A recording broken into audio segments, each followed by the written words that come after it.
네, 오늘도 여러분들의 척추 건강을 위해 도움 말씀 주실 전문의 모셔보도록 하겠습니다. 네, 오늘은요 신경외과 전문의 김욱하 원장님과 함께합니다. 어서 오세요. 네, 안녕하세요. 김옥환 원장님 나와주셔서 감사합니다. 자, 우리 시청자 여러분께 먼저 인사 말씀 부탁드릴게요. 네, 안녕하세요. 여러분의 척추 건강을 책임지고 치료하고 있는 신경외과 전문의 김욱하입니다. 아침 저녁으로 날씨가 쌀쌀해졌는데요. 감기 걸리지 않게 주의해 주시기 바랍니다.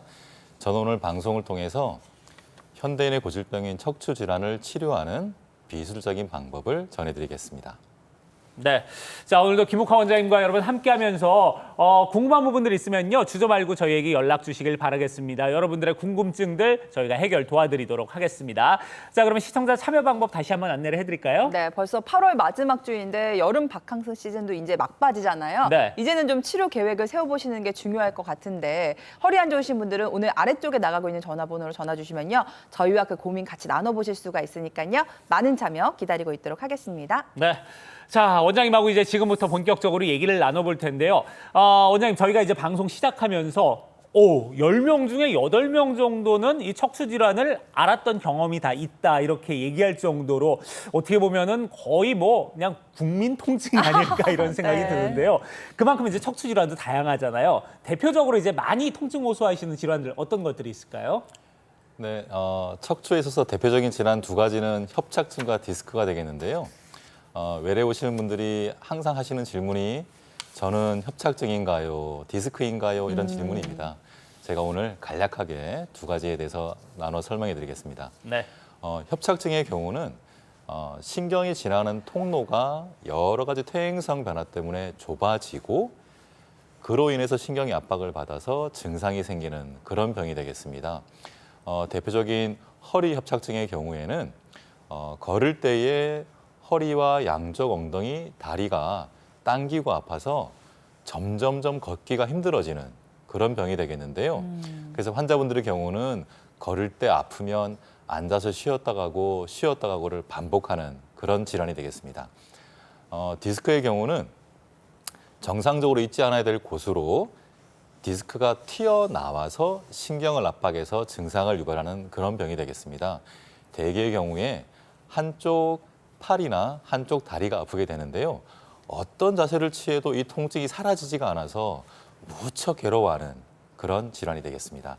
그런데 이 두 가지가 언뜻 보기에는 구별이 안 될 때가 있기 때문에 항상 이런 증상이 있을 때는 전문의와의 상담이 꼭 필요하겠습니다. 네, 이 디스크든 협착증이든 정말 국민 통증으로 불릴 정도로 많은 분들이 고생을 하고 계신데 네. 한 3단계 정도로 나눌 수 있을 것 같아요. 막 아프기 시작하신 분, 많이 아픈 분, 뭐 일상생활이 거의 불가능할 정도로 아픈 분. 이런 세 가지 단계의 분들도 같은 치료를 하시는 건 아니잖아요.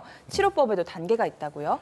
네, 항상 척추 질환에 있어서는 이런 화면에 보시는 것처럼 이런 기본적인 3단계 치료를 거치게 되어 있습니다.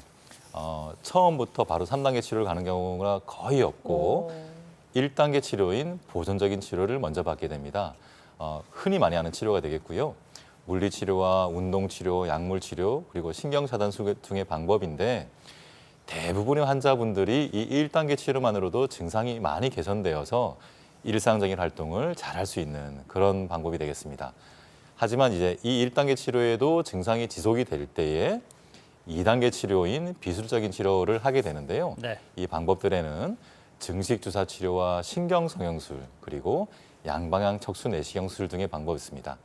그런데 안타깝게도 이런 1단계, 2단계 치료만으로도 문제가 해결이 안 될 때는 정말 어쩔 수 없이 3단계인 수술적인 치료를 하게 되는데요. 이 수술적인 치료에는 인공 디스크 치환술과 척추 고정술, 유압술 등의 방법이 있습니다. 네. 자, 이렇게 단계별로 이제 치료 방법들을 살펴봤는데 저희가 뭐 1단계는 여러분들이 너무나 잘 알고 계실 거고요. 네. 2단계로 넘어가면은 이 중에서는 어떤 치료를 받는 게 좋을까 제가 딱 봤더니 일단 주사 치료가 제일 간단해 아유, 그쵸. 보여요. 네. 보이기에는 일단 증식 주사 치료라고 이렇게 돼 있는데 네. 이 주사는 좀 어떤 치료 원리로 치료가 되는 거고 이 간격은 어느 정도의 간격으로 주사를 맞으면 좋을지 이 부분도 같이 살펴주시면 좋을 것 같아요. 네네. 척추 주변을 이루고 있는 이제 인대나 힘줄 등이 부분적으로 손상을 받았을 때에 불완전하게 치유가 되게 되면 통증이 발생되고 이것이 치료가 되지 않고 지속이 될 때 이제 만성 통증이 생기는데요. 이를 치료하는 방법이 증식 주사 치료가 되겠습니다. 손상된 인대나 힘줄이 뼈에 부착하는 부위에 소량의 자극성 물질을 주사를 하게 되면요. 내 몸에서 염증성 반응이 일어나고 그 염증성 반응을 치유하는 과정을 통해서 미약하고 느슨해진 인대나 힘줄이 보다 탄탄하게 강화가 되면서 통증이 해결되는 그런 방법이 되겠습니다.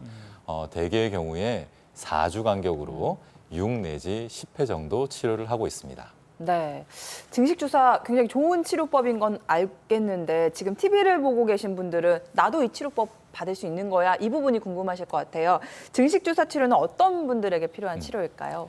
네, 앞서 설명드렸듯이 1단계 보존적인 치료에도 불구하고 증상이 지속될 때에 받을 수가 있고요. 1단계 치료 중에 신경 차단술을 받아야 되는데 스테로이드 약물의 부작용이 있거나 아니면 그 약물의 부작용이 두려워하시는 분들도 이 증식 주사 치료를 받을 수가 있습니다. 또한 수술을 받지 않고 만성 통증을 해결하고 싶을 때에 치료를 할 수 있고요. 또한 수술을 해서 잘 지내다가 증상이 재발했을 경우에도 이 증식 주사 치료가 좋은 치료 방법이 될 수 있습니다. 네, 그래요. 자, 그러면 이 증식 주사 치료의 특징들도 같이 좀 살펴보면 좋을 것 같습니다. 어떤 장점을 가지고 있을까요? 네, 내 몸 스스로의 치유 능력을 이용해서 손상된 인대나 힘줄을 근본적으로 개선한다는 것이 가장 큰 장점이 되겠습니다.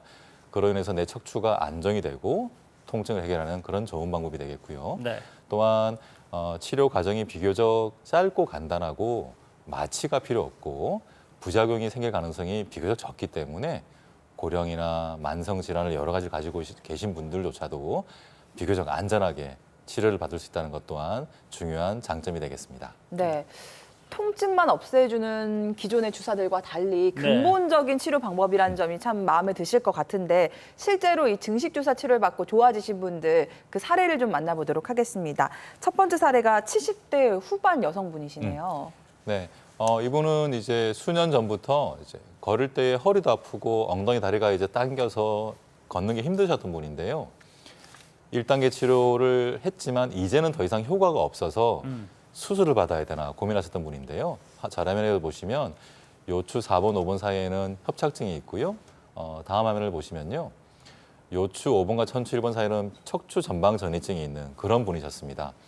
근데 이제 이 2단계 치료가 이제 존재를 하고 있고요. 그중에서 증식 주사 치료라는 것이 있는데 이분은 이제 이 치료를 6회를 거듭하면서 처음 증상이 거의 한 90% 정도 개선이 되어서요. 이제는 걸을 때 별 무리가 없이 잘 걷게 다니시고 원하는 곳까지도 쉬지 않고 걷는다고 기뻐하시는 그런 사례가 되겠습니다. 네, 정말 다행입니다.